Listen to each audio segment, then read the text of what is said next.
কবিতাৰ শীৰ্ষক পিতাইৰ ফটা চোলাটো। কবি আদিত্য বৰগোহাঁই। পিতাইৰ ঘামত সিক্ত সেই ফটা চোলাটো যেন শ্ৰমৰ এটি উজ্জ্বল ৰেখা। গধূলি বেলি ধূলি খেলা সেউজ পথাৰৰ জীপাল সপোন। চোলাটোৰ ভাজত লুকাই আছে সেই দিনবোৰৰ মৰম।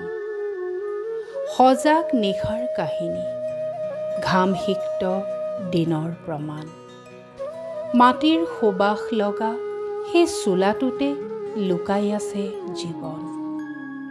সূৰুজৰ জুইত জ্বলি কৃষিৰ পথাৰত বহি পিতাইৰ চোলাটোৰ বুকুত থুপুকাই আছিল সপোনৰ এটা বীজ। পিতাইৰ সেই ফটা চোলাটো নাছিল মাথো এটি কাপোৰৰ টুকুৰা। তাতে ওলমি আছে আমাৰ জীৱন সংগ্ৰামৰ সুৰুজ।